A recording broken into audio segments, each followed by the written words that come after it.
What's going on, good people? It's time for that show that I know y'all been missing because we've been gone, but we back now. And it's time for the Guru Sports Session. Of course, can't do the Guru Sports Session without that guy right there on the other side, the man we call the Guru, Hugh Lee. What's going on, Hugh? Hey, what's up, man? How everything going? Hey, man, it's going. It is going, much like it is in this world of sports. So without further ado, let's get to it. I want to talk about the top 10 rookies right now in the NCAA on both the men and the women's side. And one of the guys that we know and we were getting familiar with because we started to see a lot of the guys, we really had a situation where we were thankful enough that where we got a page now that we could go to the website, we could see the recruits and the guys who are coming in and who are the top recruits when it comes to the actual guys that's coming out of, high school into the collegiate level and even the collegiate dudes to the pros. That's been a lot of help, man. And one of the main guys that we heard about a lot was AJ Devansta, from BYU. And he definitely didn't disappoint, man. He stepped up big with the 21 points in his first game. So it's been a lot of good parity right now in the college. And then the funny thing is, we were just talking about that before we even got on the show today. It's a lot of kids, like second, third generational type talent is coming up now in the pros. And it's pretty cool to see that because not only did we see their fathers play, man, we started to get old. We starting to see some of these kids like great uncles and granddads played. So yeah, that's actually pretty special when you see all these kids coming from these families and the generational talent at this point. And not to mention, a lot of them are going to schools that you are very familiar with. Let's just throw out a few, just for the sake of argument. First of all, we talked about Udinese, who does not have a lineage in the NBA, but people that do are people like Kenyon, young Kenyon Yeah, Anthony, Anthony, who he playing, cooked that first game, didn't playing he? at Syracuse. He took that game in his hands, man. Yeah, I definitely like his play. He is not Mhm. as tall as his dad, not probably going to be a dominant overall player, but definitely should be a very solid player on the next level. I wouldn't be surprised if he stayed an extra year of school, but he'll probably be wanting to come out after freshman year. And of He course, got a it lot don't of hurt that talent. if you go to Syracuse and go to the games, you might see young Lala there. Definitely not bad on the eyes. Okay. Of course, we got to talk about the Boozer brothers. That's over there at Duke. Cameron Boozer, man, threw up some retarded numbers, man. You see the numbers he put up, man. He put up like a triple double, man. That first game he It's played, kind of crazy because the one brother that we talking about, the main brother, he's six Cameron. nine, but then the little Mhm. brother is 6'4". But they both coming in, and they both looking to be future NBA prospects. Duke just keep building, and it definitely don't hurt now that they're kids that are former Duke kids that are now Duke players. So, Duke will continue to be Duke. Another team you look out for is USC. Last year, of course, they had Bronny James. This year, they got Gilbert Arenas' son over there. Yeah, Elijah, yeah, he went through a lot, man. Kind of feel bad because remember when he got in the car accident, we didn't think that brother was gonna make it at one point, man, because they said how severe it was. But for him too, that be able to gain his confidence and be able to go back and just play and just focus on basketball, and it's sad too because it don't seem like it's a pattern, man. And you don't try to push that juju on USC, but it was like the cardiac problems, the cardiac arrest problems with Bronny James, and then you had the really bad accident with Elijah Arenas. But yeah, just praying for that brother, man, for him to do well. And the funny thing is what we're talking about the men's side, we could talk about the women's side too, because not only he got a girl, he don't got a boy in college, he gonna have like his girl, and he got a lot of talent, man. And Yeah, Gilbert because Arenas, his daughter actually started college last year over there at Louisville. So, the Arenas family got some good genes, apparently. Speaking of people that got people playing on both sides, you got Shaquille O'Neal, whose son is playing for like a secondary school, but of course his daughter is still over there playing at Florida. yeah, man. He has don't he has like a nephew or something who's playing too? Also, Yeah, yes. yeah, he got a lot of talent, man, and I'm happy to see that. But the kid too from Kansas is pretty decent. He was the guy I thought who was gonna go out number one at first, but then I wasn't surprised with AJ DeBanster, but the Darren Peterson kid, I thought he was gonna be the number one And overall. he'll be a decent player for Kansas. Kansas they keep good recruits, but the reason why I think Dice would be the number one pick is because his skill set lends itself to more things that you could do. Him being damn near 6'10", basically can handle like a guard, can post up like a forward, good shooting range, and actually very good defender. I mean, think of a combination of either Penny Hardaway and who did I say? KD. Or you Yeah. can look at it as maybe a little bit less qualified shooter than say the kid that's there in Dallas right now. I can't think of his name. Losing it, Cooper y'all. Flag. There we go. But also a little better defender, perhaps, than Cooper Flag. So yeah, definitely should be interesting to see him. I mean, keep in mind he's playing at BYU, so even though he is a number one type player, don't know how many of those games they'll be showing on TV. Who you telling? Hopefully they start showing more games because of that. And you know me, I gotta show love to my man's too from North Carolina, Caleb Brown. I like him as well. I think that he's a good player, man. He got the height, 6'9", good power forward, man. And it's gonna be some good play, man. A lot of them guys, I just hope they do them. We Right. can start to see them excel before it comes to like the Right. March Madness. Also, there's a couple good freshmen over there playing for that Michigan squad as well. There's a nice big that they got there. I mean, they just keep a big man these last few years over there at Michigan. Somebody 7 foot that not only can shoot but play good defense and can handle also. And then of course the number one player, Trey, that came out of Michigan, Mr. Basketball here. He's playing at Michigan, so that should be interesting.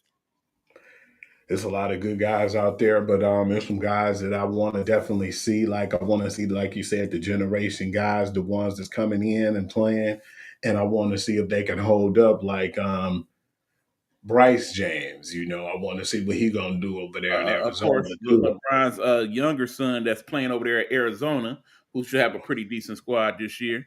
Like I said, I mean, some of the usual suspects when you think about who the good teams are going to be this year on the men's side. Of course, you got Duke, you got your North Carolina, you got Michigan looking pretty decent, Michigan State on that side. You know, Big Ten got a few schools to speak about. SEC, much like in football, should probably be very dominant again this year on the Pretty basketball cool. side. Pretty cool to see that because before, remember, SEC wasn't no powerhouse, man. It started Right, happening like 3-4 years ago. You right, know, so yeah, that's pretty crazy to see that now they're starting to get a lot of talent in basketball as well. Because remember, man, seeing Alabama as one of the top 5 teams at one point surprised me because you don't expect that. It's football, of course, but right. not in basketball. Right. And of course, Auburn's going to have another good squad. But I don't know what's going on over there at Vanderbilt, but they recruit some pretty good athletes lately, not just Yeah. in football, but now in basketball on the men and the women's side, and also in baseball and softball. So, yeah, I don't know if they're offering some type of NIL deals that we're not aware of, but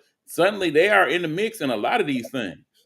Not only that, but you know, they got a lot of you know, intelligent kids who go to Bandy, man. So Right. they I mean, promising it is them a one good of those education kind of too. highbrow schools like So that. yeah, Absolutely. it's another thing. The education standpoint of it all matters too. You know, when you get that good education, and like you said, the NIL money definitely, you know, sweeten up everything as well.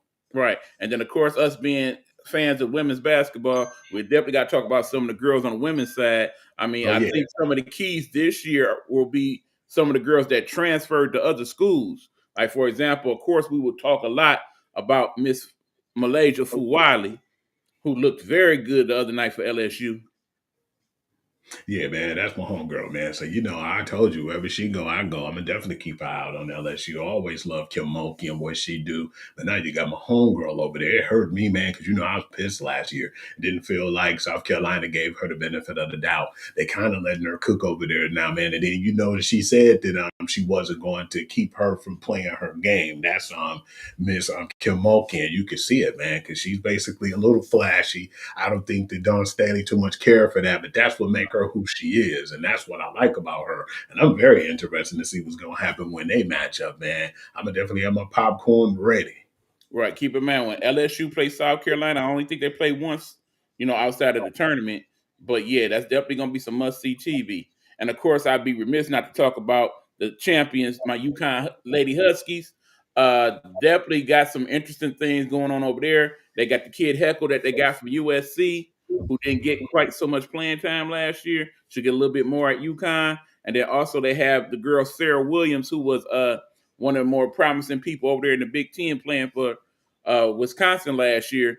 Now that gives them the post play that they really haven't had these last few years. And then, of course, the key person for that squad is Sarah Strong, who mother played in the WNBA and her dad played in the G League. So the genes is definitely flowing. And man, if you thought she was good last year, just you wait.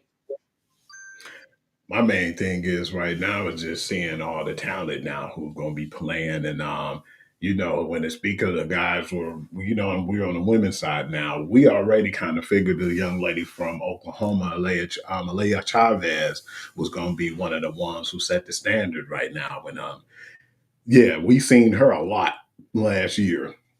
And we knew wherever she go that she was gonna make her she was gonna make her presence felt. But I was just surprised she chose Oklahoma of all teams, knowing she was from Texas. So I thought that was kind of Yeah, weird. so of course that's definitely going to be interesting when Oklahoma plays Texas, and they play twice this year, so that should be a couple good games also. Of course, you got that kid Jazzy that's playing over there at USC. Now, keep in mind, it would have been a little bit more interesting if, in fact, Juju Watkins was playing this year. She is sitting out this year to kind of completely rehab her injury, so looking forward to seeing her come back next year.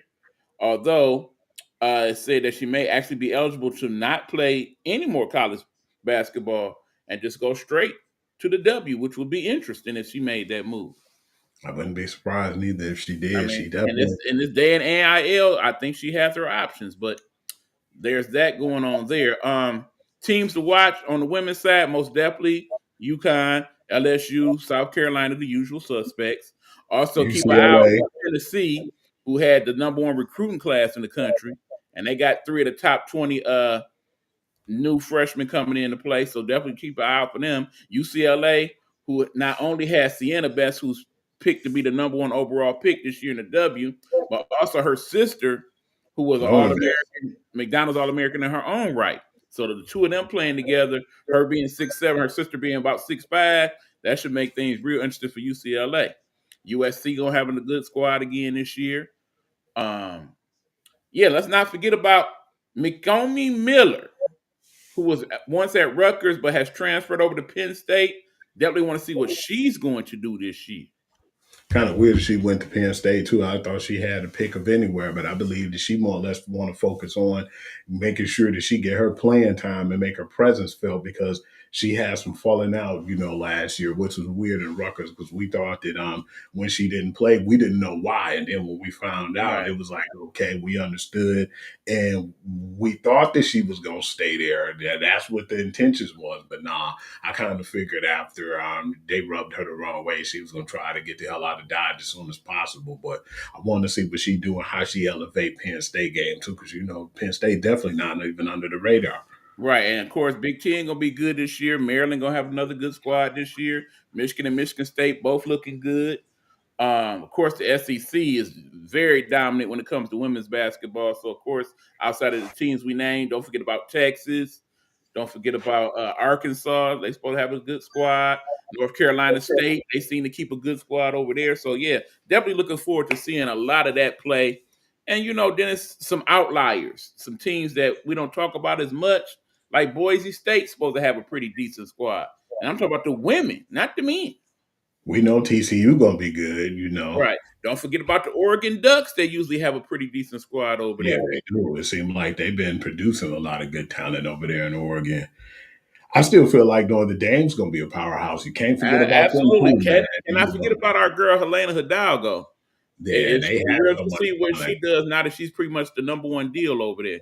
Yeah, I want to see how she distribute, how she play around everybody now, because I want to still know what was the issue with her and Olivia Miller. And I just thought that Olivia that Miles, was, who's over there yeah, at TCU, another team to watch, by the way. I don't understand what was going on with them, but you could tell when you seen in the summertime them having their conversation, there was Right. something that wasn't right, man. Right. Even though They they did play on the US team this year yeah. and played on the under 19 team, I think it was. So I don't know.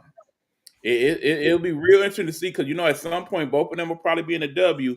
I'm real interested to see how they go at each other when that happens. I'm thinking, man, if something happened where we already know Hannah Hidalgo when Olivia Miles got hurt, As soon as she got hurt, it was like she took off and elevated her game. And then it was like kind of like it was more like the Dana Hidalgo team, and Olivia Miles was like the person who was the one who was the feature. You know, she wasn't the main event. I think that that probably was one of the reasons why too. It wasn't like she got faded out, but I just think that she wanted to be the alpha dog over Well, there. I mean, I just felt like Notre Dame should have been a lot better last year when you consider who was on that squad. I mean, they had two Yeah, people. I'm think about Luato King and of course Sonia Cintron, who both ended up in the W the next year. So they had the talent, absolutely. yeah, just a lot of injuries and stuff too. Right. That definitely Remember, didn't they help. were one of the few teams that actually beat that UConn team last year. Yeah, and they did it convincingly too, man. You know, when True. they were healthy, but then it was just kind of weird how they just tapered off. But then injuries can affect anything, you know, in any sport. We know firsthand. So yeah, Right. that was something that I was surprised about as well because we thought definitely they'd have made it to like the final four and you know maybe the championship. So for them True. to lose as fast as they did too in the earlier stages, we was all shocked. Yeah. So yeah, definitely. We'll be keeping track of the games. Let us know who your favorite teams are. Let us know who your favorite players are. We'll track them and talk about them, and because there's so many teams in college basketball, it's hard to keep up with everybody. But we definitely want to keep up with your favorites. We definitely gonna keep up with our favorites, and those will be the teams and stuff that we talk about this season for the men and the women. Yeah. Because it's gonna be a really good season, man. I'm definitely looking forward to like when it gets to the better stages of the season, like when it really start to get competitive, when they start ranking and putting them in the brackets. Yeah, that's when it really start to get exciting. Absolutely. What we All got right, next? E, I want to talk about what's going on in the NCAA. Man, there was a few games that stood out. One of them that surprised me was the Michigan Purdue game because I thought Michigan Okay, was so going to. now we're talking football. All right. Remember, you got to specify this time of year. We talk Yeah, NCAA put that football. on. Okay. All right. So yeah, Michigan Purdue game. You were surprised? I wasn't. Anything that Michigan do this year moving forward, I'm not gonna surprise. It wouldn't surprise me if they go and blow out Maryland when they play. It wouldn't surprise me if they barely beat them. I mean, they're at a certain spot right now. On the one hand, I'm not liking how they are coached. Okay, the offensive coordinator, they're not putting them in plays that are conducive to the type of talent that they got on that squad. Is it his fault or is it the talent is not really playing up to their It, standard? I think No, it's you can't both, be but blaming him. I Just think like how it's you both. said. Mhm. I think it's both, but it's more the game calling than I think the talent, honestly. Because Okay. looking at the Big Ten, not a lot of strong teams in the Big Ten this year, much like last year. I mean, our Yeah, but schedule loans and stuff, so we should be good up until we meet that team down south. I don't think that's going to be pretty this year, man. People ain't going to like my thoughts on that one. That if it's a 21 and a half point favor, I'm going over that this year because it Well, definitely looks ugly. we thought that last year. Hey, it's a totally different year. You don't even I do don't that. know, Don't do man. that. I mean, like I said, on the one hand, wouldn't surprise me if we get blew out of existence. On the other hand, wouldn't be surprised we win that game because It, them rivalry it, games hit different, my friend. yeah, because at the I'm same sorry, time, I too, definitely learned my lesson from last year. I'm not about to throw all that, because I was right there with you last year. Yeah, we about to get monkey stomped, and lo and behold, it was a whole different story. We'll yeah, we'll see because where we at when we get there. like you said, we thought Michigan was going to stomp Purdue, and we thought they was going to stomp Michigan State, and it didn't happen. So, Well, like I yeah, said, man. it's that team ain't quite where it should be.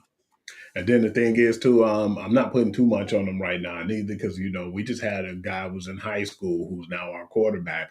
I definitely think it's a He was bright future for 18. them in general. But right now, it's just like I'm not really to the point where I'm overhyping like it's going to be a championship or playoff. I still feel like we got a little ways to go before that even comes out of my mouth. It was another good game that happened to a SEC game. I actually thought that Georgia was about to lose that game, man, to Florida. It was close. They had Georgia on the ropes. Number 5 Georgia was to the point where I thought they definitely was done after Florida went down and scored. And the one thing I like about what happened from the beginning of the season till now, if you notice, DJ Lagway don't try to overdo it no more. He's not trying to be a superhero like that because he got that powerhouse defense over there. And him trying to make them bad plays before always put them in trouble. But him just basically knowing to not overdo it this year or not overdo it now, that definitely helped them out. But it still wasn't enough to beat Georgia because when Georgia got the ball back, I said there's too much time on the clock. And when they went down, it was just like a walk-off home run. Lagway benefits from having good athletes on that squad, that SEC team in Florida. Georgia basically plays down to their competition.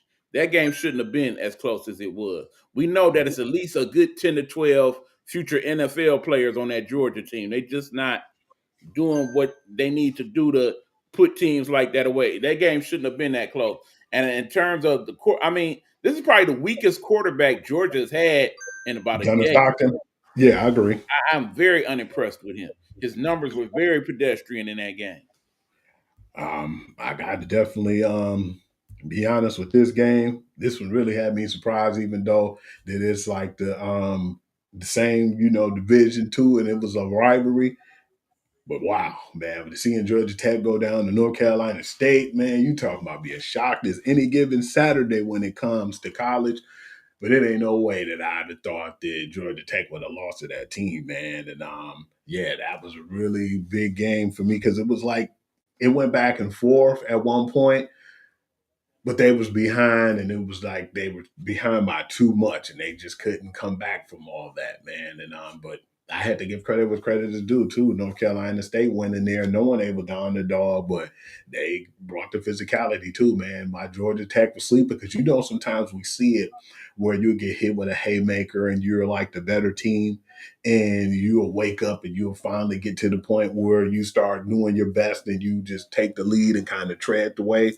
Nah, that didn't happen, man. It was like all the momentum was in North Carolina State's hands in this game. And 48-36, if you'd have told me that was going to be the score, I'd have said, ain't no way, because Georgia Tech defense has been playing better too. But yeah, man, that was just one day they definitely got caught slipping, man. But you can't go in there thinking that you're the better team, that you just going to walk out of there with a victory. And that's what this game showed me.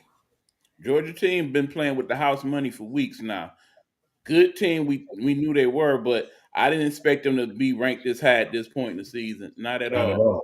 I definitely don't expect them to be a playoff team. So, I knew sooner or later they would meet up with a couple matchups in the SEC where, yeah, you're going to have to deal with us different. Because as more as they started putting tape out there for that style of play, teams are starting to adjust now. Like, okay, this is what we need to do to beat them. So as we get later in the season, I would not be surprised they take another L or two along the way. The game that I saw that I didn't expect to be like this too. This is a squad that I think is good, but like you said, not as good as we would be. Is Vanderbilt.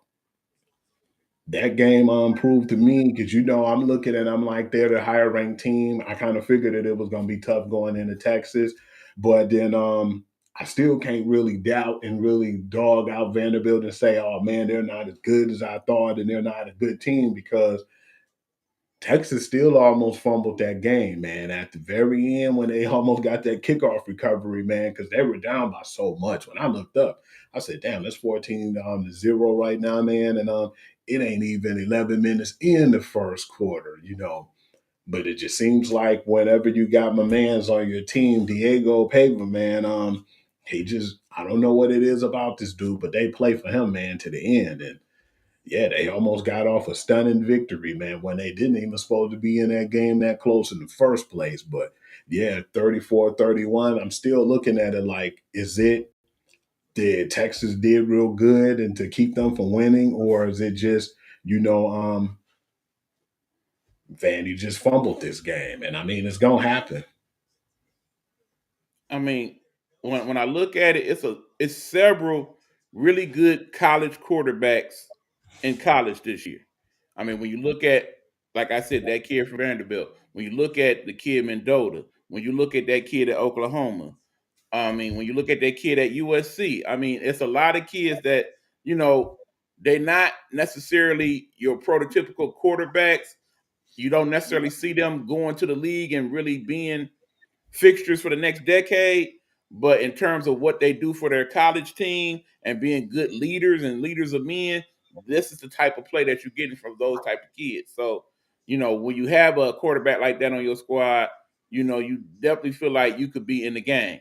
Same could be said for that kid in Tennessee. And the play that he's been given, it's just that Tennessee defense, they just don't show up.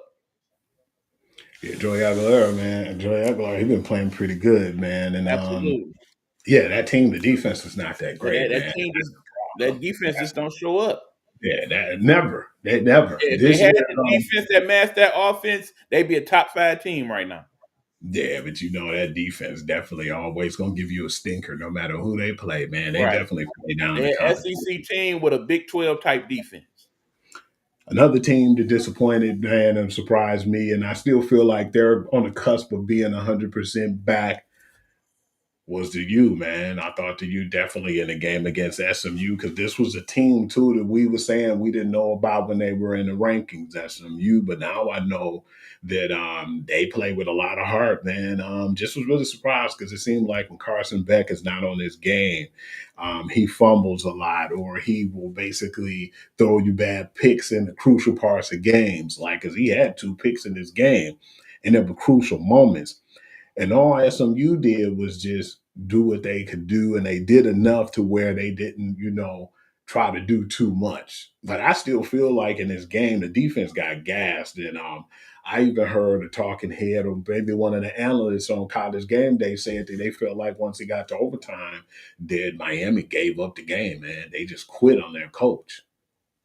I mean, consider the fact that they were down there in Texas and, it was kind of muggy, they said, and, all that comes into play, particularly that time of year where, that ain't necessarily football weather. But, Mhm. I mean, truthfully, with Carson Beck, it's a reason why he's still in college and not in the pros. Like I said, and looking at this overall class of quarterbacks coming out this year, It's probably one of the I worst don't, I ones. don't, I don't see a lot of people stepping up and like, oh yeah, that dude definitely gonna be an NFL quarterback for the next decade.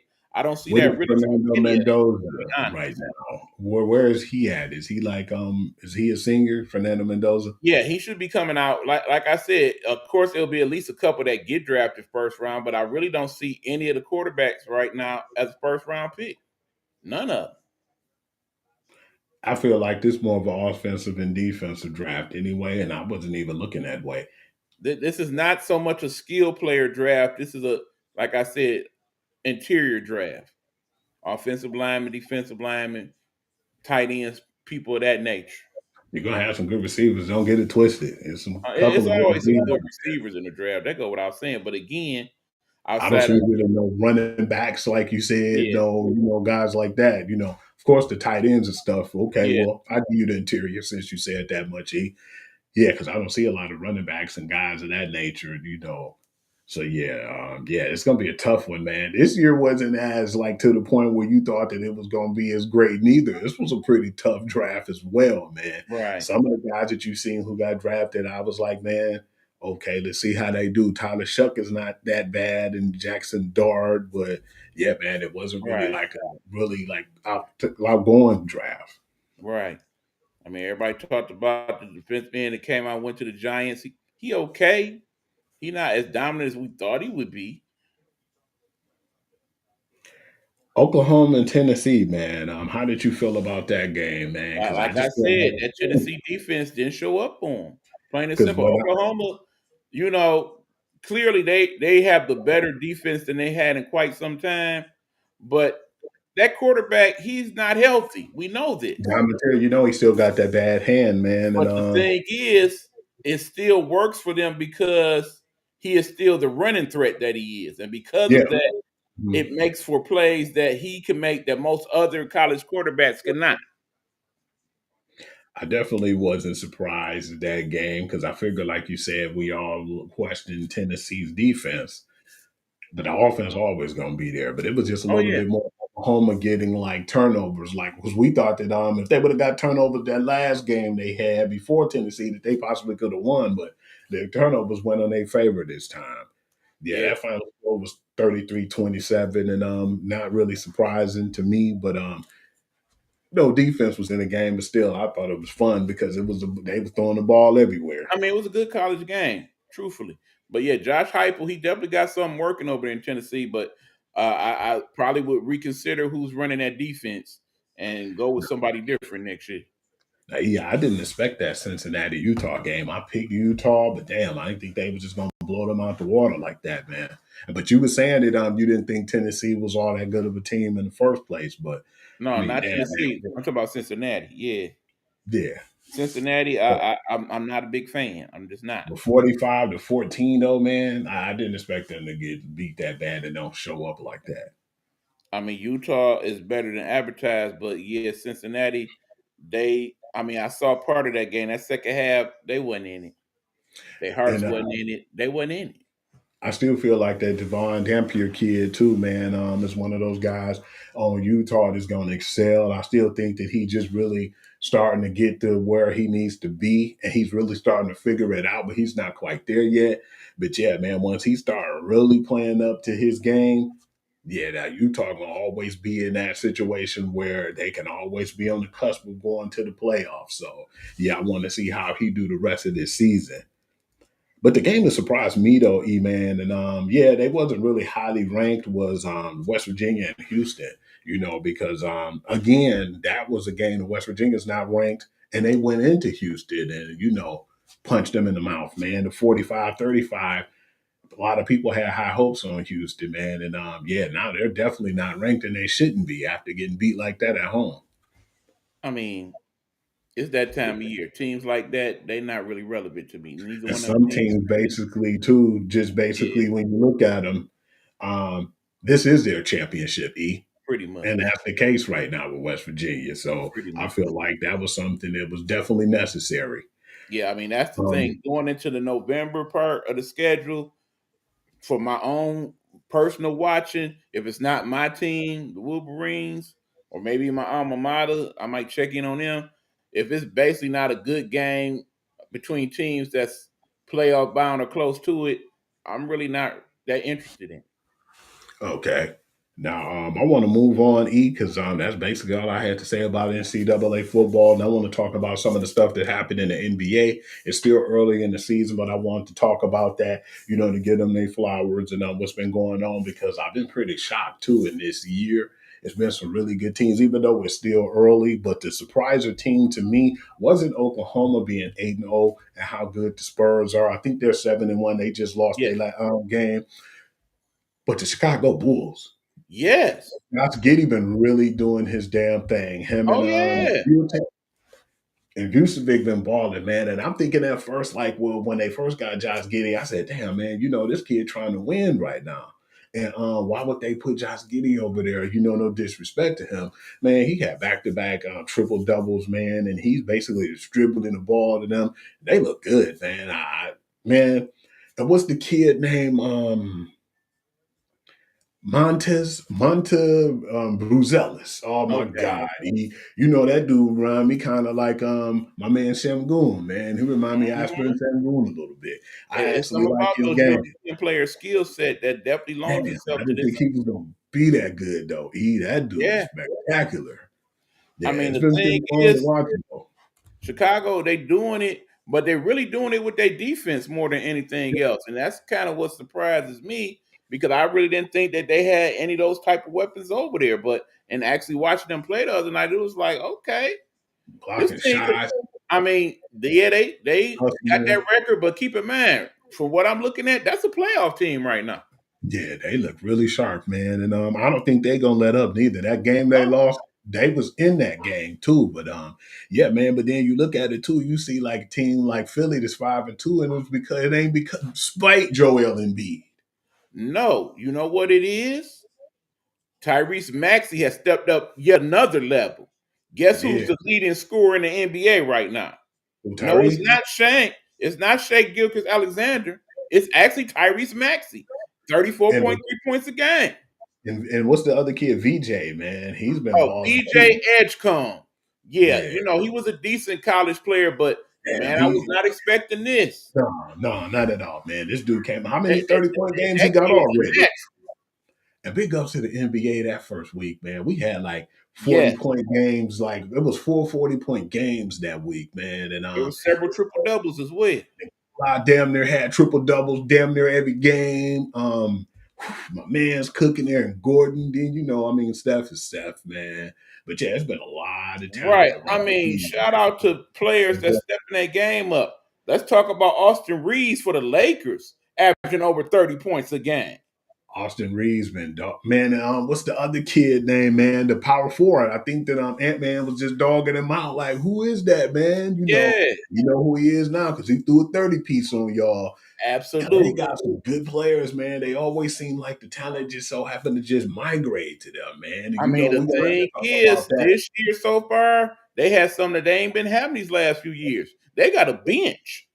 And They remember, do. they doing all this without LeBron. Yeah. And then Marcus Smart over there. A lot of people slipping on that. He's a hell of a defender. He definitely gonna Absolutely. help them out. Andre Ayton's been stepping up, man, because we always question that man in his heart, man, and where his heart is. But right now, man, they've been all looking Oh, good, yeah, man. he's They've definitely been fit them all. definitely And having keep some in good mind, chemistry. the game of the week by far should be tonight when the Lakers play the Spurs. Definitely want to see that one, man. I just wish that we had a LeBron in this one, but still, I still feel like it's gonna be good. Like you said, you got Austin Reeves, Luca playing good. You got Andre Ayton over there stepping his game up. You actually It's gonna got be a Bronny tough playing one. some quality minutes off the bench. Austin Reeves, man, you see that? Oh, he caught a crazy lob the other day from Reeves, man. They just seem like they having fun over there, man. Oh, I yeah. don't know if this LeBron last year or not, man, but you can see where the team is really starting to elevate themselves, man. To be a contender even I without think him. we can actually imagine a world with the Lakers where it's life without LeBron because you kind of see what that team looks like without him, and it don't look that bad. And The team big that ups I've to also been surprised by is the damn Golden State Warriors. Them yeah, old folks getting it in. yeah, come on now, man. Al Horford being another 3 point threat on that team too, and that's an old man, man. That's father time right there. But they got a really good team, and my whole thing is the chemistry is so good over there. I love Buddy Hills and my man's too, Butler, man. Him and Jimmy Butler, man. They need Because a they be podcast playing together. like playoff Jimmy already. Yeah, and they just play well together, man. That's been a really good team to watch. Like you said, out of nowhere, a bunch of old cats, man. They've been stepping their game up, and yeah, it's been good to watch them play too, man. It's been some fun teams. Detroit Pistons, man, they've been looking good. I was thinking, okay, they go to Mexico, what they gonna do over there? And at first they was losing, but then they caught up, and when they caught up, they just cruised in that game. I think that was a 20 point blowout they had, but Right.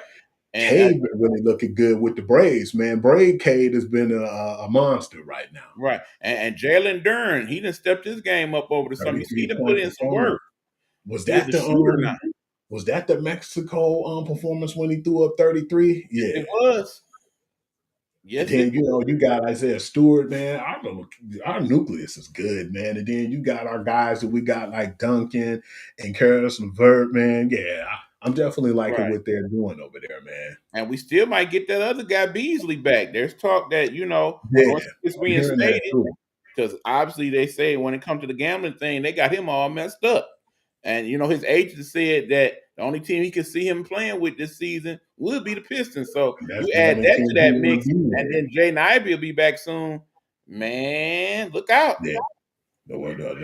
That's what I like too, because my man's Cat was saying too. Cat was saying, man, yeah, we know that the Knicks are going to be like a playoff type team, but we know the Pistons are there now. That young team is coming. Right. And Paul. it's gonna be much CTB if we end up in the playoffs again and we play the Knicks. We might have something Yeah. for them this time around. What's up with the? I was a little surprised with New York play though, man. They're a game above 500, man. I'm trying to figure out what's going on with New York right I now. think they're just getting used to the style of being able to play a bit With Mike freer Brown, and yeah. not taking on so many minutes. And I was about to say that I'm dying on the floor. Exactly. Them getting a little time to rest. I think they, looking at it like it's nothing they used to right now, man. I Right. definitely still think that they're going to be there when it comes to the playoffs, man. They're going to be one of the Yeah. teams who will be Now we reckoned with. talked about some of the good teams. Let's talk about a couple of the bad ones right quick. Man, what the hell is going on with the Grizzlies? Man, Ja won't be on that team no more, man. You know, It's when we already beat them, talked. They man. they talking about dealing him, and I think it's the right move. I Yeah, do. it's time for him to It's get to time. change the scenery because you know, he already had problems with the guns and doing all the crazy foolery, and now you know you beefed out because you don't like what's going on in the organization with the coach. Yeah, man, it's time for him to leave, man. I think that he's starting to be more of a problem than he is a I solution. really would like to see him on a team with some quality veterans that would be of guidance to him. I mean, Lord knows if you put him on a team like a Golden State or something like, or even a Boston, it's enough people. That's the team they've been saying. I know you heard about that, man. You Yeah, sneaky guy. Yeah, that's what they were saying. They think that right now, and it'll be good for them, man, because I don't know how long their contract will be. And right. then 'Cause, at the I same mean, time, granted, love to see him, but here would not his be a good attitude. environment. I was just about to say that. At the This would same not be a good time, his environment for Ja attitude. at all. Yeah. I can see Ja in the strip clubs and the casino and not Keeping the guns. I just hanging don't out with think J Mo over there at the Coney Island. No, no, no, no, nah, don't do that, man. no. And Don't don't do put him that. on the Don't do that. Pistons, And don't man. send Don't him to put him on the Chicago either. That also would not be a good Oh idea. yeah. Yeah, it'll be wild, you know, with all the game and Right, all the stuff going on over there, man. right. Well, it ain't too many places he could go, Yeah, man. Put him over somewhere like speaking Milwaukee or Indiana. right, speaking of people along them lines, what the hell's going on with New Orleans? Yeah, that 1-6 New Orleans team, they just won the game yesterday. You know, I saw that. And I seen some players on their team, and I'm like, man, they shouldn't be this bad. It's just, I'm thinking it's time for Zion Williamson to, get a change of scenery Right, myself, but man. not so much because it's his fault. He actually doing his job. This is probably the best we've seen him In the best physically, of shape. He seemed like he and dialed in. again, that first step of his is so crucial, man. Oh man, we was talking about that just the other day when we saw him playing. He was big and had that first step. Now he Right. like 40 pounds lighter, 50 pounds lighter. He dangerous, man. But Yeah. yeah, I feel like for his sake, while they can still get something for him, man, they might as well try to make that deal. That's just my opinion. Me myself, I would love to see that dude go to San Antonio. You Stop put it, him on man. that squad, that's it. That's Stop it, all they man. need. Stop trying to give them all that, man. That's They it. already got enough, man. Stop trying to give them all that. That'd be Him with mean. the alien, come on, man. Mean. And then you already got De'Aaron Fox and Castle and all them dudes, man. Harrison Yeah, Barnes. that'd be Oh good. yeah. Oh That'd yeah. be fun to watch, man. I forgot Yeah, it about Barnes would. over there, man. Oh man, Barnes been cooking too, man. That team was fun to watch, man. Who beat them, man? I was surprised to see when they lost too. I don't recall. I I do not forgot who beat recall. them, but I remembered they lost just like maybe a couple days ago, if I'm not Right. mistaken. Big ups to Julius Randle, man.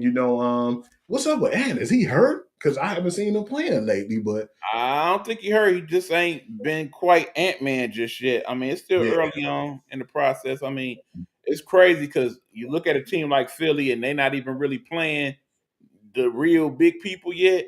The Paul Mhm. Georges and the Embiids of the world. If you add them to that mix the way they playing now, although you kind of argue, yeah, just rest up. He Let was us up with let us Dallas keep too. let us keep cooking until we figure out what we want to do with y'all. What's up with Dallas too, man? They haven't been Yeah, playing that that. that's the head scratcher to me. Cause We kind of yeah, AD he not quite. I mean that game where they played the Spurs and when Beyonce let him look like a child, he then dominated, we and we I ain't cooked never them seen boys. AD get dominated like that. Yeah, we cooked them boys too. We cooked Dallas, man, when we played Right, them. and I thought that was gonna be a good game, but it part wasn't. of the issue truly is that the kid he is not playing the position he should be playing. They got Yeah, him more as a point forward. Cooper Flag that's not I for him. Yeah, I think he'd been better off like a small or more like a power forward. But then that's AD position because he don't want to be a I mean, center. because truthfully, he is a legit three. I think, Mhm, but a legit three, not a point mhm. forward three. A three. They kind of want to play him like a Grant Hill. That ain't really him. How do you feel about my boy too, man, over there cooking in Miami, man, Mr. Bam Wilson? He Man, been Miami, balling I don't himself, know, man. man. We'll have to, I mean, because the East ain't gonna be quite as strong this year. I'm curious to see where it goes. And then I'm of calling course, them an Bam, 8 for maybe a 7 seed E. yeah, Yeah, I don't really see much from them, man. I don't know what it is, man. I just don't see much from that squad, man. I'm right. not And really then of convinced. course you got the kid who was at Quavez Jr. Speaking Yeah. speaking of good players, keeping in mind his sister is over there at UCLA, so that's another one. But Mhm. I don't know. We'll have to see what Miami do with it. I mean, they in that division with the damn Wizards and all of them. Yeah, so that should So be something, to they should reckon get with. some easy wins along the way. And yeah, Yeah. Boston not looking too good either. Oh, come on now. You already know they have a lot of injuries. Well, mainly the main injury is my man Jason Tatum, man. And no matter how much Brown put up, man, I don't think that he's gonna be able to match that. That's like Okay, 13 yeah, to 30 attention points a game is out. NBA players that's not playing and on the bench. Can y'all put some effort into y'all outfits, man? Some of these things they've been wearing. I mean, LeBron and Tatum. What the hell y'all been wearing on the bench, bruh? Remember when the Um, players used to be injured and they come in and they be sharper than the coaches. You know what I'm saying? We have some fly gear. I mean, now they come in looking like whatever the head. I especially mean, they Russ. ain't like the W. You know, the W. They like to dress up. Russ be so wild, man. I hate to see him walking in because I know Barkley gonna give him the business every time, man, for the stuff he be wearing. Oh yeah, Those but he guys ain't the just only be one. doing It's been some wild stuff, wild man, outfits in the NBA. And like I said, in general. they need to talk to some of their sisters in the dub about some of their outfit choices. Especially when D Wade was in the league, man. It's just a bunch of wild dudes, man, in the league and how they dress, man. I don't get it. It wasn't like that in the 90s. I don't know. Maybe that's this new generation It thing. ain't just the NBA though. If you see some of the stuff that some of the NFL players been Football walking in dudes be with, wild too, man. They be having some crazy stuff on, man. I just seen Miles Garrett with crazy stuff. Like, man, what is these man, dudes what wearing? happened to the little group stuff they used to do though? Remember how like some of the NFL teams, if, like say they was going to Dallas, they all would wear like cowboy hats and stuff, or I don't why they don't know, do man. that type of stuff no more? I used to like that parody too, man. Yeah, like Kind of. the one team where they went and they all wore black. Like, yeah, we wore black because it's about to be a funeral this week. That type of stuff. They don't even do that like they used to, man. But Nah, NFL is definitely starting to become the no fun league, man. no Especially doubt. been going on in there, man. Since we talking about it, if you want, we could go and switch over to the NFL, man, and start talking about what happened over the weekend. All right, well, let's take that commercial break right now and do that. This is the Guru Sports Session. I'm your boy E-Buck, the Nighthawk. That is our host, Hugh Lee, the sports guru. When we come back, we're going to get into our NFL last week, this week, so on and so forth. Shout out to all our other people in the Nighthawk Network, those that's in the network, that is the Detroit Network, and also to our other brethren like over there at Dish and T, and of course my cousin Dr. Marla Farsi and what she got going on. And then of course my brother Pastor Sean Love and what he got going. Shout out to all y'all guys. We will be back after these words from the Nighthawk Network. Our voices, our people. Hello, hello, hello. It's another glorious day, my T-Sippers, and you know what time it is. I hope you have all of your comfort together because it's time to dish tea. And you're dishing tea, darlings, with Big Meat. Can't wait. It's time to dish tea with Big Meat. It's time to dish tea with Big Meat. It's time to dish tea with Big Meat. It's time to dish tea with Big Meat. Darling.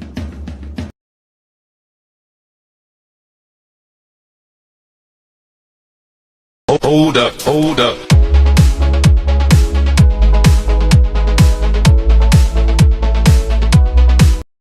If you're building your dream from scratch, mic in one hand, hustle in the other, this one's for you. Road to Stardom Network and Nighthawk Network present, a podcast for the indie by the indie, all genres, all grinds. From hip-hop to metal, jazz to trap, we're breaking boundaries. And it's not just artists. Entrepreneurs, creatives, and self-made bosses, we see you. We're giving you the spotlight. This ain't mainstream, this is your stream. Coming soon. Be ready. The following program is a Nighthawk Network presentation.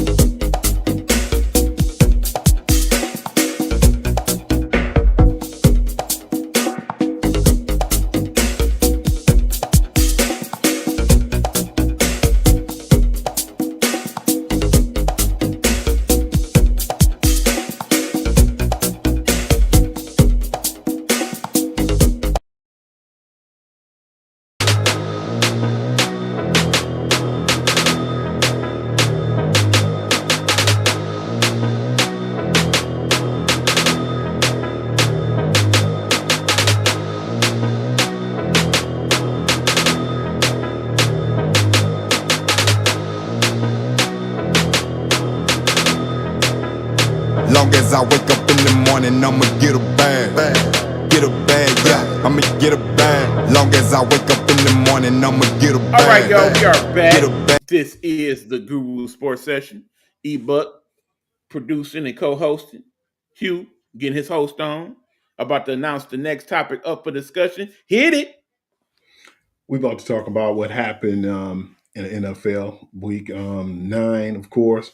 All right, then. It all started off, man, where, we just about to rip the bandage off right now, if you could say. We're going to talk about all the bad games first, man. And I'm going to keep I it don't short and really- sweet, baby. don't really want to talk about that Ravens game, 28-6, man. Lamar came back, hit him with 4 touchdowns, man. I expected that from a team with Tua, where it's only one more concussion and he's gone, man. So I don't really speak or even really try to dog out players or nothing like that. But Miami on borrowed time, them and their coach. We stuck with the Dolphins because they already put it out there. They didn't get him a vote of confidence. They are not making any coaching changes to the end of the year. So he's the coach to the end of the year. We just stuck with it. Plain and simple. They got about 2 more wins in them. That's it. 49ers and the Giants, man. Big ups to Mac Jones for taking advantage where he got a chance to take advantage at, and he gave them all the lumps that they can get. Jackson Dart ain't playing bad, but I just feel like with that team, I was really surprised that they wasn't trying to sell and be like one of them firehouse sales when it came to the trade deadline. I guess they feel like we're going to stick with the process, but at the same time, if you do, you're going to probably do it without your coach. That final score was 34-24. I can't wait for Dabo to be gone. Hell, it might be Dabo that take his spot. Who knows? But That's funny. yeah, Giants, we know they done for the season. We're going to call them boys the Aints again. The New York Aints the New Orleans Aints against the Rams, man. Stafford had like 4 touchdowns before the half, it seemed like, man. It was just a brutal game, man. 34-10. I expect that now from the Saints. But them standing put, though, man, was a spit in the face to everybody in the NFL because I'm surprised they want to keep that team keep that team afloat. But I guess they want to give Kellen Moore a little bit more of a chance after this debacle of the first season. Man, the Aints gonna be the Aints for a minute. But that being said, y'all better start putting some respect on the Rams. The Rams for real. They look like as long as Matthew back is good, they good. I think they're one of the best teams in the league right now, at least top 2, in my opinion. They definitely in that top 5. We're going to talk about that crazy Sunday night game when my man's broke his arm, man, and that 38-14 embarrassing loss. I was a little pissed off about it, but like you said, it's like we couldn't blame, like, remember I told you somebody was blaming Magic Johnson for that. Like, how can you blame him? And they got like a GM and everyone in place. You got a coach. I still feel like in that game, too, when they were down, because it was 38-7 at one point, they should have just put my man's out the game. Jaden Daniels, man, he could have avoided that injury if they just looked at him and protected him. I don't think the Commanders was set up to win this season in the end. They didn't. Yeah. They made moves, but they didn't make enough moves on the defensive end. And I think that's what's hurt them more than anything. And we're starting to see that team, when you look at it as a collective, there's a lot of older people on that team. And they starting to play like it. And they overachieved last season, man. Agreed. With a really solid quarterback. Agreed. Okay, the Falcons and the Patriots, man. What was your thoughts on that game? Because they was going at it, man. At first, I didn't think Michael Penix was going to play. But then when he played, I said, okay, we're going to have ourselves a ball game. And they went at it. But the weird thing is you never know what Atlanta Falcons team going to show up. And the team that we expected this whole season to show up actually showed up, but then they still came up short. That final score was 24-23. Man, the Patriots, man, I told you, he's 7-2 right now, man. They got a good luck charm over there. Good luck charm is Cardi B. I forgot. I definitely seen her over there, and we were talking about that too. When are they going to start? We wondered when she was going to finally show up to the game, and she showed up. Was looking good. Keep in mind, they say she's about 8 months, so we probably not going to see her for a minute. So that was their chance, but they look pretty happy together. Stephon, he looked pretty happy. He's actually starting to address more questions about their relationship and stuff now. And, it's just a good environment over there where last year It really It was a wasn't. bad environment. I Yes, mean, sir. they keep in mind they still a product of the schedule. Having that worst team schedule definitely has benefited them thus far. Not to Yeah. mention their division is starting not to look so good. Yeah, absolutely. Right now, only team you really have respectably is the Bills. And I think that after how they bullied the Bills that time, I was telling you that game. I said there's something about when the Patriots play these dudes that the Bills just play down to them and they punch the Bills in the Mhm. mouth at home. So I can only imagine what they're gonna do when they play in New England. So yeah, Well, man, it's it's probably gonna gonna be be pretty snowing that interesting. day and everything else. Yeah. But both of them got the snowy weather, man. I'm gonna just peel the scab off, man, and talk about the Minnesota Vikings and the Detroit Lions game. Well, I blame the Lions. I blame them for not having a quality game plan. I blame them for not putting in the proper work during the bye. I blame them for not setting themselves up to succeed, particularly when it came to certain injuries on the offensive line. All those things definitely was a factor that game. You got to give Minnesota credit for coming with a good, strong game plan, particularly on Mhm. defense, and they executed it very well. The Lions basically won that game, thinking like a lot of them Lions fans was thinking. Yeah, we got Oh, we're this. gonna blow them out. No Mhm. problem. Was They surprised felt some. like, They came to and play. they can't. They felt like in this game too that they just basically overlooked these dudes. They were on the bye. They was on the high after that win against Tampa Bay, but at the same time, man, your last game was October the 20th. You should Hmm. have been better prepared than that. And Absolutely. coach was saying, man, well, I didn't prepare these guys, but why is it you guys are always a Jekyll and Hyde team? You do good when we saying you guys stink, and then all of a sudden, then y'all are just be a dominant Lions team, and then y'all get comfortable again. They starting to get too lax, man. But at the same time, too, you can't take away from what the Minnesota Vikings did. That's a blueprint right now. We gonna keep that injured offensive line, and they just rush with their interior line, which they have one of the better defenses in the league. And Goff can't get a chance to pass the ball. He liked them Brady's and Aaron. Well, at least Aaron Rodgers could scramble a little bit. Before the people like Tom Brady and the ones who couldn't scramble, once you get that interior rush, man, they get a little ghosty looking, or look for ghosts. Yeah, I feel like the Lions beat themselves, and at the same time, I still feel like, man, they just have to do a better job at adjusting, and like you said, having a better game plan. Everybody was trying to dog out John Morton in this game, talking about why you doing screen passes, man. That dude ain't get a pass. He didn't even get a chance to get a pass off because they was in his face soon as he dropped back. Right. So I feel like remember what I told you. I was pissed off, man, because you thought that I was going to be like, oh man, I can't believe this, or you probably thought I was going to throw Goff under the bus. But the first thing I was saying was, man, we as Detroit Lions fans, man, sometimes put unrealistic expectations on them, Yes, And I y'all feel do. regardless, we're going to be a playoff team. We're going to be in playoff contentions. I just don't think we have enough right now to be in that Super Bowl conversation. Maybe I might be wrong, but still, I just feel like, man, I'm going to just trust the process, man. Yeah, I wanted to get some guys on the trade deadline, but what was I talking about? Was I talking about the defensive players like I was before? No. No. I said, man, we need to get a couple of guys on the interior to help us out, man, and give us some depth, some veterans who know how to play the game. They didn't get that. They feel comfortable with what they have. I just got to believe and trust the process my damn self now, man. What do you And say about that, again, D? that's all that's going to be talked about the next time we lose. See, if we've got people in the trade deadline and na. I'm gonna be honest. I feel like a lot of y'all fans don't know what the Smurf y'all be talking about, and I really got to stop listening to our local feed 97.1 The Ticket because one, they whole system is set up to where we can talk when they win. That's cool. But it's better to talk when they lose because then we can throw all these little other monkey wrenches in the mix and stir up the pot. I hate that. I hate that they are like that as a station, and I hate that they mainly take the calls of the people that feel like they do about it. It's ridiculous. Some of y'all, as Lions fans, y'all sports takes is trash, straight trash. Y'all know what the hell y'all be talking about. This is the same team 5 years ago that you couldn't even stand to watch. I would talk about how, man, I ain't watched the Lions today. I did the laundry. I was about to say I that, was D. out and did the lawn and all that. The fact that And we we were actually have still a team bad. that's entertaining and worth watching is what I'm pleased and comfortable with. after years of us just being complete garbage.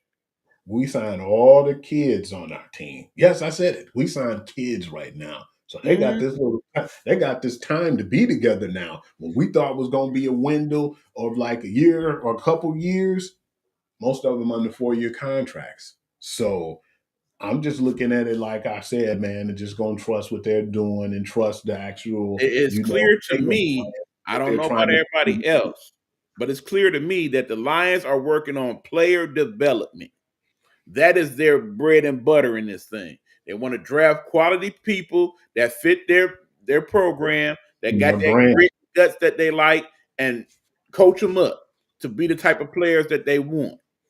And Remember meanwhile, all y'all people that feel like, okay, every time these things come up, trade deadlines, whatnot, we should just break the bank and spend all this money. Look, yeah, I understand the Dodgers just won the World Series and all that, and they paid their money, but they are the exception, not the rule. Most of the teams that we've seen win in the last 20 years, that was not the model for their success. No. And if you look at the trade deadline overall this year, it wasn't a lot of moves made. It was crazy move made. It wasn't a lot, but they were crazy. Big ups to the Jets too, man.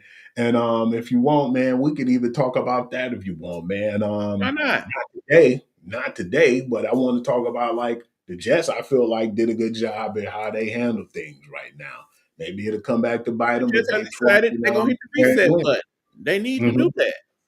And for the people like me, myself, when I was saying, oh man, we should go out and try to get one of these pass rushers. Don't you know right now the Detroit Lions defense and pressure rate is 25.4%. And at the same time, we're second in sacks with 28. Yeah, I knew that.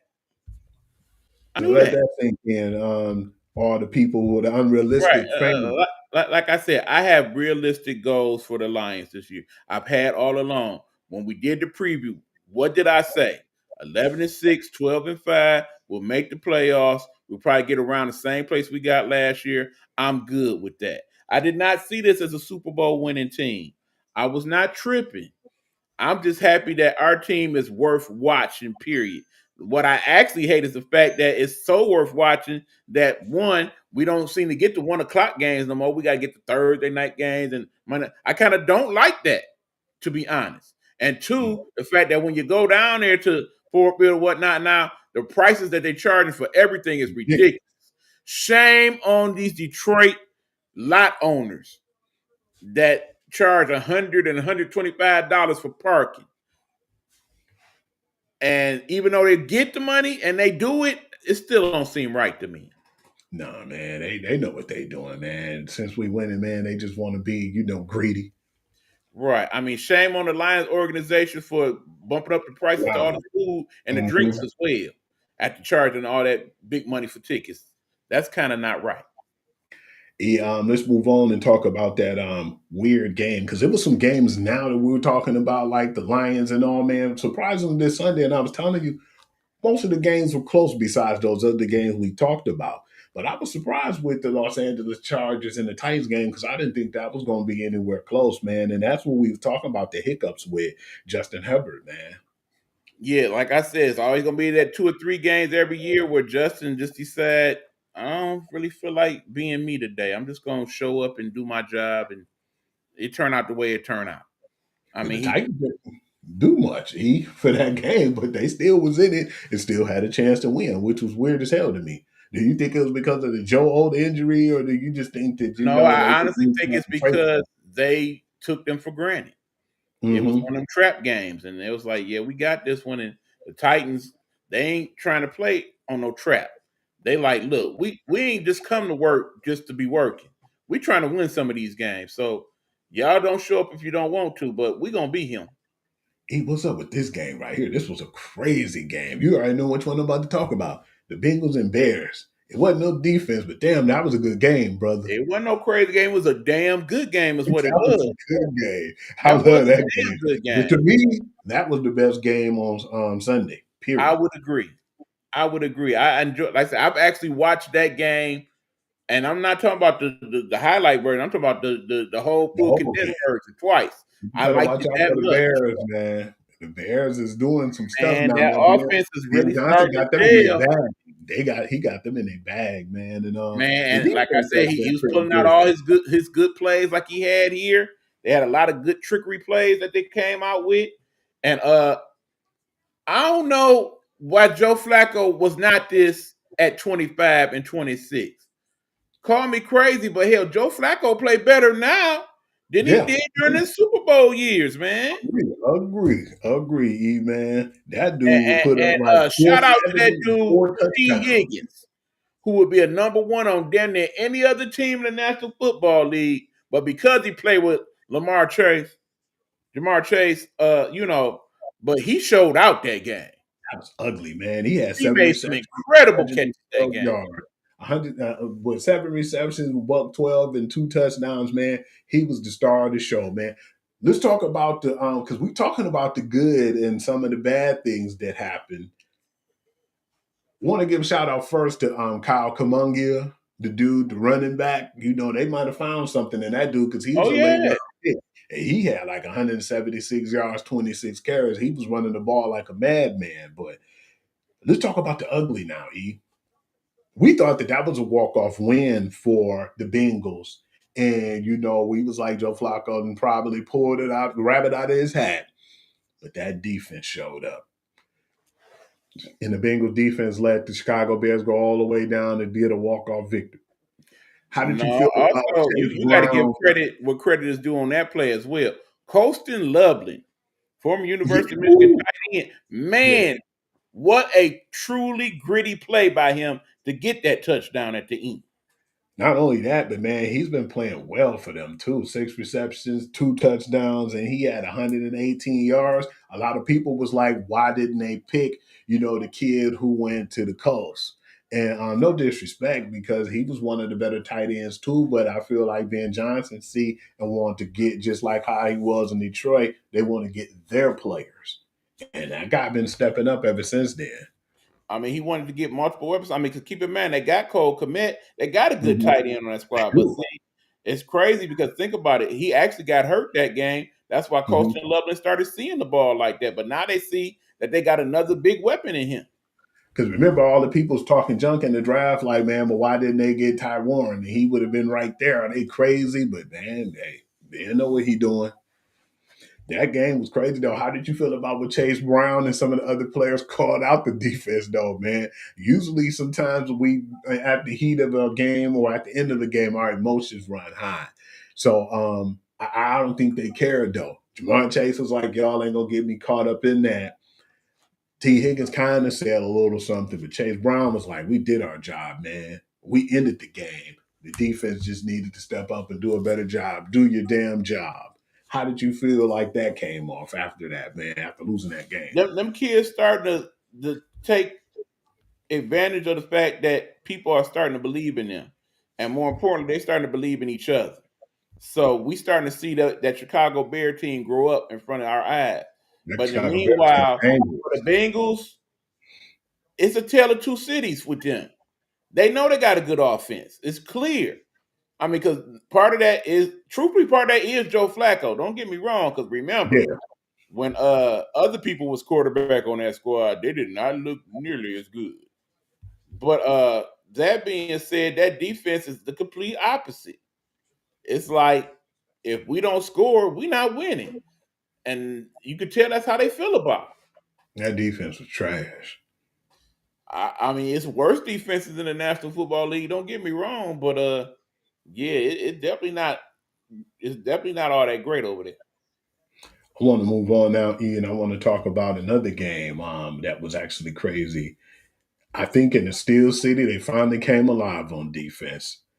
We're going to talk about the Indianapolis Colts and we're going to talk about the Pittsburgh Steelers, man. They've rattled my man's Daniel Jones, man. But like I said, he's one of them quarterbacks. He's a little mobile, but once you put pressure in his face, man, it's like, and you hurry him, they're going to make mistakes. He had like 3 interceptions in that game, and the Steelers defense finally looked like the Steelers defense that we thought they was going to be. What are your thoughts?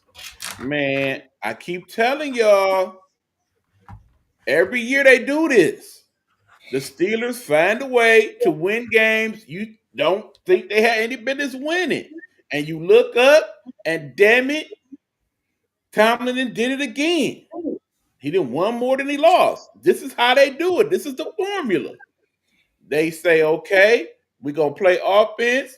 Offense playing decent today. Okay. Now let my defense do what they do. And lo and behold, we didn't won again. So for all these people saying, oh yeah, the Ravens back now, Lamar's here, and all they really got to do is handle their business and beat the Steelers. Not Ain't so no- fast, my friends. It ain't gonna be as simple as that. I'm trying to tell you. I agree, man. And one of the other crazy things is too about that game. I believe now that not only I figured they were healthy, but I just feel like the Steelers got that steel curtain almost a little bit in their veins, and they started to get that pride back in the defense. Not even the steel curtain ones, with the Troy Polamalu's and all those guys, the Ryan Clarks, man, they're starting to feel like that again, man, and they're feeling good about themselves. You know what the Steeler motto is these days? The standard is the standard. And Absolutely, that has not changed. it have, Particularly on and it defense. won't. It definitely won't change. As long as our Rooney there. Let's talk Give about this Tomlin game. his respect. He is, if not the best coach in the National Football League right now, he is definitely one of the top three. Ain't no argument. This was a stinker, but we ain't gonna talk about this one for long. The 18-15 win with the Denver Broncos and the Texans. But what I did want to talk about was, man, and you think that play was a dirty play because he was already in the slide, and my man's hit C.J. Stroud so hard his head bounced twice off the ground. I was We pissed to see see that play man. every year in the National Football League, at least It's two like, or three damn. times. It's just the way the rules is set up. At some point, it's gonna happen.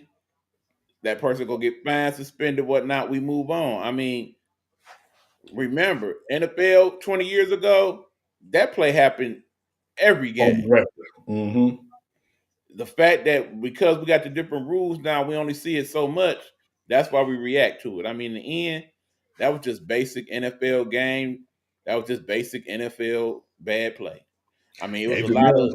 I mean, when we look at the games last week, yeah, we had some close ones, but something else that we had consistently in the NFL last week, a lot of bad calls. Oh, that's been the whole year has been bad calls. It ain't changed. It's just what it is now. And it's like some of them calls be so questionable, man. But what really pisses me off, not only the questionable calls, is like we already seen what happened with the NBA, and I'm starting to even look at the NFL like, yeah, man, it's definitely the mafia. I mean, especially when you consider the fact that we got replay now. And we got where you can overturn replay in the You do not NFL. overturn the play when they tell. Remember that Kansas City? That was a bad play. I said, "What the hell is they talking about? You can't, you can't question the call, or you can't, throw a flag, and what they say. It was non-reviewable. Yeah. How is it even possible that you got non-reviewable plays and you got I replay? understand you want to keep the game flowing, but when it comes to the overview from New York or whatever, they should be able to review any play if it's that egregious. I just don't understand the non-reviewable plays, man. That's to let Yeah. you know it's still fixed, man. And Yeah. I didn't like that. A lot of them plays when they call stuff like that, man. Yeah, But, when plays are so ridiculously obvious, I think that's when the people in New York should step in like, okay, yeah, we can't let that stand like that.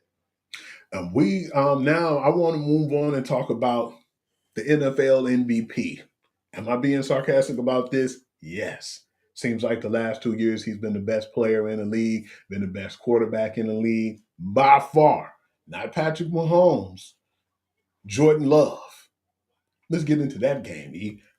I want to know your thoughts on that game, and because I couldn't stomach it.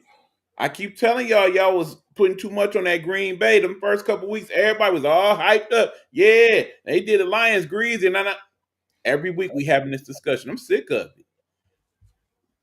I mean, I'm looking at that division right now. Don't be surprised that hell, Packers don't even make the playoffs. I can see it, especially the way the Bears playing right now. Remember when I told you that though, Ian? You was like, I don't know, man. You didn't think so at first. I was telling you, I wouldn't be surprised if they be last in the division, like before when we first started talking. I said they was gonna be last. Yeah, Minnesota played good last week, but not so fast, my friend. I wouldn't be surprised. Hey, look, I tell you what. if Jordan Love continues to play like this, they can damn sure will be last in that division. I don't care how good that defense is. Jordan Love, he got to get that gunslinger out of the system, dog. Because you know that was terrible, E. That was probably the worst game of the week. Besides that 18-15 Denver game, you know, I think that was the worst game, man. And then when I looked at it, I said, ain't no way they stopped Green Bay. In Green Bay, when they went down and kicked that field goal, I said, yeah, that reminds me how bad that Cleveland Browns game was. You lost to the Cleveland Browns. You lost to the Carolina Panthers, and you tied with the Cowboys. Need I say more, E, man? Let's move on, man. Right. I want to talk about a game that we didn't think was going to really be that good, but damn, it actually wasn't that bad, man. I feel kind of bad for the Raiders, man, because Geno balled out, man. The Jaguars versus the Jaguars versus the Raiders, man. What was your thoughts on that game? I have no thoughts on that game. The Raiders still who I think they are. Period. All right, E, man. Now let's get to that Kansas City and Bills game. What are your thoughts on that game, E? That game don't never disappoint. Every year, like I said, as long as them two teams had them same two quarterbacks, I would love for them just to automatically schedule that game every year. Because we always gonna get a good matchup when they two play. Just like we usually get a good matchup when Lamar and Mahomes play, or when Lamar and Josh play. It's just certain games loan itself to that. You know, a lot of people were saying that they were surprised that they wasn't calling on them flags on when Patrick Mahomes getting hit, because they said they get a little flag happy when you touch Mahomes. Well, he is one of the faces of the league. We know this. The same was said about about Tom Brady last year. So, I mean, it was a good game. Bills did what they had to do.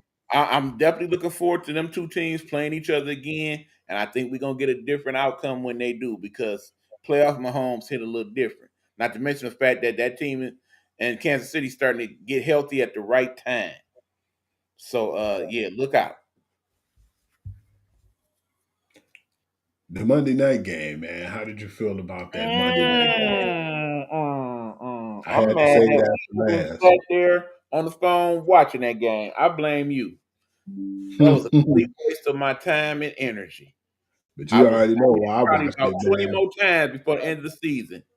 That Dallas Cowboys defense is cheeks. Cheeks. Not so fast. They got Quentin Williams now. Cheeks. And Logan Wilson. Cheeks. So now they don't give up 35, 40 points. They give up 30, 35 points. Cheeks. Well, you made Jacoby Brissett look like that, man, because you know it's quarterback controversy right now. They trying to make it not seem like that. Well, I know they were relieved with that when they put on I don't think we're going to have a controversy. Apparently, they've been getting third opinions about Kyler Murray's foot, and it's looking like he might be out for a good part of the rest of the season.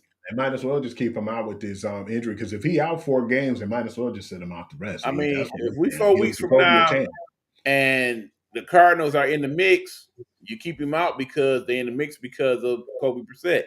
If you look at 4 weeks from now and they out of it, why you play him at that point? And he ain't gonna lose. It definitely seems like Jacoby Brissett ain't losing no games for you neither, man. He played good enough to where he's not turning the ball over a lot. He's always been a good game manager. Very much like the name Kyle Orton and guys like that. No, that's not who I'm thinking of, actually. I'm thinking about that kid Whitehurst. There we go. Who, Clipboard Jesus? Yes. Yeah, that's my guy. But you know he wasn't going to lose no games. They can say what they want about him holding that clipboard. Whenever he played, he produced. When he came in, he was managing the game. He was staying out of trouble. Yeah, he was checking down. He was doing what he had to do. That's Jacoby Brissett in a nutshell. Yeah, man. I want to get into like the predictions now, man. We're going to talk about the top 25 college, and we're going to get into the NFL. I want to wait first. You know, usually I get too fast. You got your paper. All right, hold on. Because Shout out to everybody our else people got their Rose. paper. Shout out to Coach V. I know y'all like to chime in with y'all picks. By all means, do so. We will post them on the board for y'all as well. I got my stuff together here. Let me grab my pen. All right. Any quick thought? Well, Hugh, I don't know how we went this far in the show and not discuss what went on in the World Series. Let's have that discussion right quick before we do Oh the pick. yeah, man.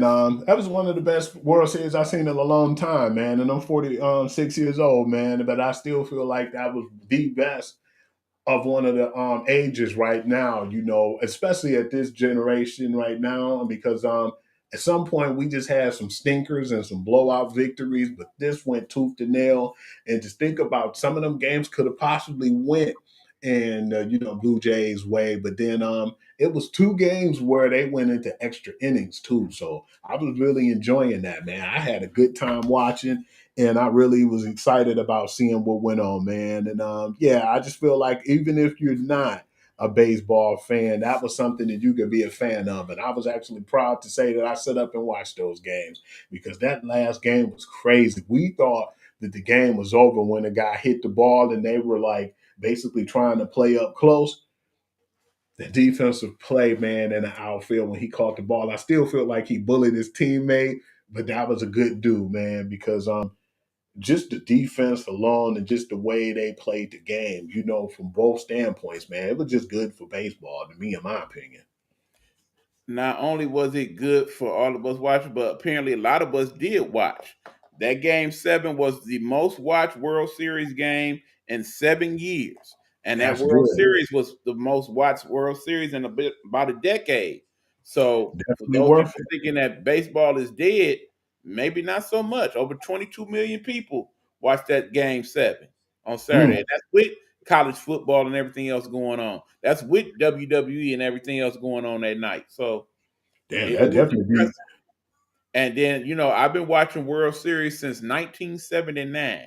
So I go back some 45 plus years. That's definitely one of the top 3 World Series I ever saw. Boy, It was right up there with that World Series that Toronto won the first time when they hit the walk-off home run, Joe Carter. And yeah, that was really exciting, man, man. Because I Will mean Smith I closed kind of that hated game up. I kind of hated that the Blue Jays had to lose that one. They played their heart out, man. They really Yeah, did. that was a good game. And like I told you, man, I didn't think that game had any losers in it, man. You had some winners because it was just a good game. It was just unfortunately somebody had to lose. Right. I feel bad for Vlad Guerrero Jr. because he really wanted to win that game so he can win that ring and give it to his dad. That would have been awesome to see. And the way I wasn't too sad, I ain't like the way how he was clowning my Yankees after they won. Well, Smurfing Yankees. But anyway, yeah, again, congratulations to the Dodgers. As I predicted in the very beginning of the year, they went back to back. Will they All right, three-peat? Negro Damas. We'll see. Well, if you basically go back through the years of the show, Hugh, I make out pretty good. For sure. Shit, you already know what I'm doing here. I'm getting these trying to get this paperwork done too with these picks. All right, so yeah, we are getting ready for our picks for the NFL and the top 25 teams this week in the college football. Uh, he was doing that there. Again, y'all, Some we bad appreciate games, y'all dude. watching very much so. For those of you who are looking to check out some of our past episodes, people new to the platform, again, go to Eric Butler, Nighthawk Network Detroit, or go to Hugh Lee on YouTube. You will find us there, and you can check out past episodes of not only the Guru's Sports Session, but also of the Guru's Perspective that my brother does every Tuesday at 7 p.m., where he basically goes into detail about some of the stuff that we don't have time to talk about in depthly on the show. Also, check out some of the other shows in the Nighthawk Network. Shout out to Coach B, Straight Sports Talk. We'll be back on Friday at 8 All p.m. right. Tune in for Looking that. forward to it. I will be back also with the I Am Nighthawk Pod show on Sunday, where we'll be talking about some of the voting things that went on here on Election Day last Tuesday. And also, I want to talk about the village and the role that the village plays for all of us, particularly us people in the African American community. So All yeah, right, check it E. out. That's gonna be I Am Nighthawk at 9 p.m. on Sunday. And of course, also tomorrow, check in for another episode of Rumble Time with our girl Queen Gemini. That'll be at 9 p.m. I'm ready when you're ready. All right, let's do it, man. All right. Northwestern versus number 19 USC. They have USC by 14 and a If you half. don't quit playing with me, man, come on. It's another bad one. How about pick Northwestern? Seriously. Number 2, Indiana versus Penn State. I'm going to take the points and I got Indy 14 and a half. I hate that Indy is this good. I know I'm a Yeah. hater, dog. I can't help it. You That's are. the You one hate Fernando team. Mendoza, That's and the you thought one that they team were in the Big pretenders. Ten that I was wrong about. You All the thought rest that of they the were bums pretenders. turned out to be bums. I told you I didn't think they was, man. Okay, E. Number 5 Georgia versus Mississippi State. I'm gonna go with the under, and I'm gonna go with the They got them as 8.5. I'm gonna go a little under that, man, because Mississippi State has been playing people and they've been playing them close. Georgia winning that game by 10 plus points. Book it. Number 7 BYU. This is a good one, E. Why is this coming on at noon? Number 7 BYU versus number 8 Texas Tech. I'm going to take Texas Tech, and I'm gonna take them 10.5. I hate this for the fans of BYU. Because if we watching this game at noon, that means they gonna see this game at 10 in the morning. That ain't right for college Man, why they football. got that so early? That should have been. Now, when we talk about NFL needs to be flexed. They need to start doing a better flexing job in NCAA. I agree. I mean, yeah, I got Texas Tech. You know, I still feel like they're the best team in Texas right now. I know that sounds crazy when we got Texas A&M. I was just about to say, you think over Texas A&M? I don't know. I actually do. Still, I like that offense. I'll say the cuss word for you, E. Ohio State versus Purdue, and I'm gonna take that 29.5.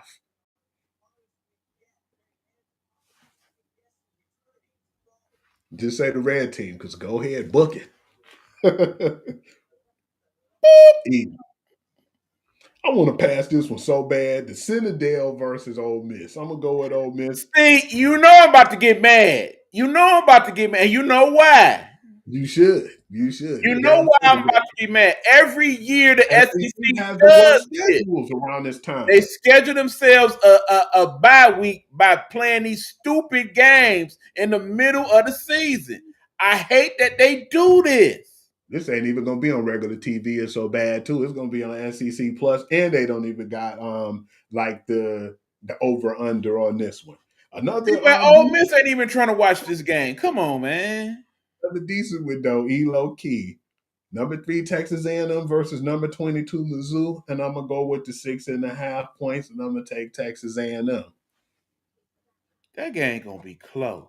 That is. I'm not going over that 6.5. I'm gonna stay right there. I like that running game in Mizzou. Yeah, I think Texas win it, but they're gonna make that game close. They are. They're gonna have Texas on the rope on Texas A&M.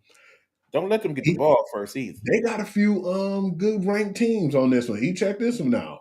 Oregon and Iowa. I'm gonna go under the 6.5, but I'm gonna go with Oregon though. Oregon just not quite as good as we think they are. Iowa can surprise them though, man. That's why I went 3.5, because I think Iowa can take them, man. I mean, I would be surprised if Oregon blew them out. I wouldn't be surprised if it was a close booty up game. I think it's gonna be close. Oregon just ain't quite as good as we thought they was gonna be this year. They are good enough to make the playoff. Syracuse versus number 18 Miami. Next. Okay. I got Miami. Auburn and Vanderbilt. I'm gonna take Vandy, but I'm gonna take Vandy by 6.5 because I think that's gonna be a close one. Has Vandy learned their lesson? That's the question of the day. Now that they're starting to play with the blue bloods and be up in them ranks, these are the games they got to be careful of. I got Vanderbilt, but I think it's gonna be close, too close for comfort. I would agree. Washington and Wisconsin, I'll take the 11.5 and take Washington. That game actually probably gonna be a decent watch. That kid in Washington, the quarterback, y'all keep an eye on that dude. Yeah, he's decent. He is a good college player. All right, E, we gonna go with Wake in Virginia. I'll take Virginia at home at 6.5. Come on, man. Come on. California, Louisville. I'll take Louisville in a 20 Come and a on, half. man. Come on, come on. These teams, they just trying to be bowl eligible. They ain't doing nothing. LSU and Alabama. I'll take Alabama, but I'm gonna take under the 10.5 though. Now that he is gone, I'm curious to see what type of fight we get out of LSU. I am. Bama winning that game, but I'm curious to see how well they show up. Navy and number 10 Notre Dame. I got Notre Dame in the 20.5, even though Navy is 7-1. Notre Dame's doing it again, y'all. I told y'all. Absolutely. We told y'all when they lost them couple games, they wasn't out of it. You know, Mr. Freeman, man, you know he gonna do his thing. They will be in the playoff until they not. Next, we have Week 10 NFL. All right, Let me let's know when go. you ready. I've You been ready? Let's Okay. go. Raiders and Broncos on Thursday night. I'm giving that to the Broncos. I'll That's the take that. Thursday night game. Yeah. Oh man. I ain't gonna trick you in watching this one, They've been man. doing so good these last few weeks with them games. They I wish they finally would have put had a this. stinker on. It's gonna be a good one too, man. There's some good games on Sunday, E, man. You We know, shall see. Patriots and Buccaneers. I'm gonna go ahead and I'm gonna take the Bucks at home. Damn it, I gotta go with the Patriots, man. It's still that's just because it's still quite a bit of injuries over there with the Bucks. Yeah, you're right. Remember, Evans is out. Damn, and I think Chris Godwin might be too. So yeah, man, I'm gonna Uh-huh. back that up. And I'm gonna go with New England because they've Yep. been red hot right now. Yeah. Detroit Lions versus the Washington Commanders. They got Detroit by 8.5. I'm gonna go under that. The Lions shall redeem themselves this week. Go Lions. I said Falcons go Lions! versus hey man. Hey, the Falcons versus the Colts at home. I think the Colts gonna redeem themselves. I'm gonna take the 6.5 at home, brother. I just want the Falcons to make it interesting. That's all I ask. Damn, dude, this one I wouldn't mind watching, man. I'm gonna go ahead and watch this in the morning in Berlin. I see the look on your face, man. I'm watching it. I know you is. I ain't watching this one though, the Browns and the Jets, but I'm gonna take the Cleveland Browns and I'm gonna take the 2.5. Browns against the Jets. Oh my God. Yeah, Could we just they did forfeit it. some of these games, man? I don't even want to pick them. I mean, I'm going to Browns, but I don't even want to pick this game. If you ain't want to pick, I ain't mad at you. The Ugh. Jaguars and the Texans, the Houston Texans. I'm sorry. I'm gonna go with the Jags in the 1.5 because CJ Stroud out, just in case you didn't know that. E. Oh, that definitely going Jags. Bills and Dolphins, come on now. I'm going to 8.5 for you, E. You don't even got to pick that game. Next. Giants and Bears, you don't got to pick that neither. I got that one, the Bears. I got Bears. Ravens and Vikings, I'm gonna go with the Ravens in this one on the upset, but I'm gonna go under the 4.5. I think they will learn from what the Lions didn't do last week. And But again, I could see it being a close game if the Vikings come out with that same effort this week. yeah, I think they're gonna run the ball down their throat because they got a little healthier offensive line, and with your scrambling skills of Lamar is gonna hit different. And Absolutely. he's not gonna be as how are we gonna say this dude Lamar was rusty on Thursday night when he threw 4 touchdowns? They were saying, yeah, he was rusty. 4 touchdowns don't seem Lamar rusty. said he was rusty. So That speaks volumes. E. So just hey, imagine this week. Yeah. right. Yeah. Good. Pass. I'm passing that one. E. Ain't no way I'm saying that one. Cardinals and Seahawks. Seahawks. And just in case you wanted to know, I'll take the Panthers and 5.5 over the Saints. That's what that game was. So I did that one for you. Dookie. Yeah. Dookie. Cardinals and Seahawks, I'm going with the Seahawks, though, man. I'm going to take that 6.5 because they at the crib.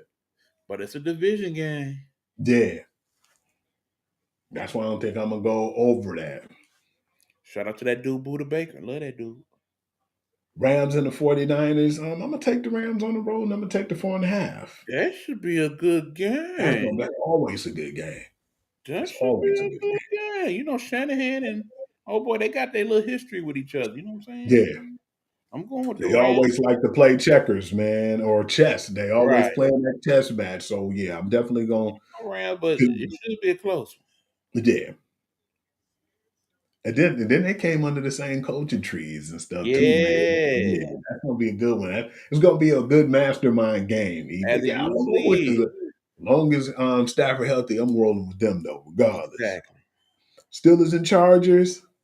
They picked the Chargers 2.5 at home. I'm going with the Steelers, man. I think the Steelers gonna pull this one You know off. what I'm about to say? These are the types of games that the Steelers tend to find a way to win, man. Mhm. Not this week though. I got Chargers. They had the Chargers too. I just feel like I'm about to go with the road Steelers. I got to go with my gut on that. Hey man, I don't know, man. Maybe this is biased, but the Monday Night Football game is the Philadelphia Eagles versus the Packers at home. I'm going with the Eagles. They AJ have the Brown Green Bay still by out. 2.5, but I'm gonna take the Eagles in this one, brother. AJ Brown still out. No, he playing. Oh yeah, Eagles. I That expect be you to it, have a Lee. big. That is it for this week, man. Anything else you want to add, my brother? No, I'm pretty good with what I said. I'm gonna let you do your thug thizzle. All right.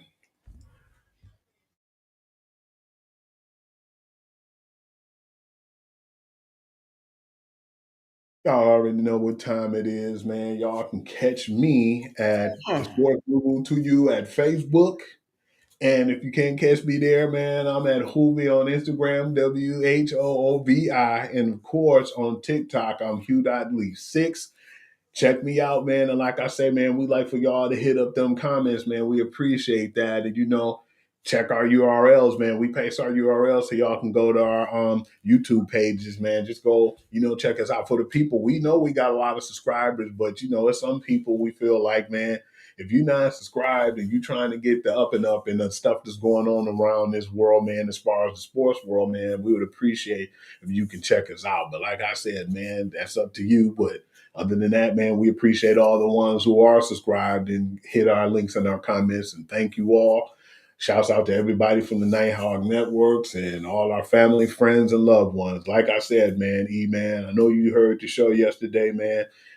It's the time of year, man, where, some people, you never know what they're going through and they're going through some struggles, man. We just need to, put a little bit more love in the world, man, because our world is so divided by now with politicians and everything, man. We just need to, as human beings, be better, man. And I just pray that we all can, just get along and have a happy holiday, man. That's my main thing, man. I just want to make it through the holiday season and have a blessed year, man. Because it's been pretty tough for a lot of us, man. But I'm just thankful for all the loved ones and the friends that we do have, man. And we just like to take our time out to give y'all the entertainment that you guys deserve and want to continue to do that. Absolutely. And like I said, it takes a village. We definitely will have that discussion on Sunday. But yeah, I definitely echo the words of my brother Hugh Lee on that one. Just want everybody to be in a good place and, look out for each other where you can. So that being said, y'all, stay prayed up, y'all. There's a lot going on out here. A lot of Absolutely. hardships, a lot of things, but God got us. He got us. That being said, let's call it a show, y'all. Until next Wednesday, we will see y'all. It's been the Groove Sports Session. We up out this piece.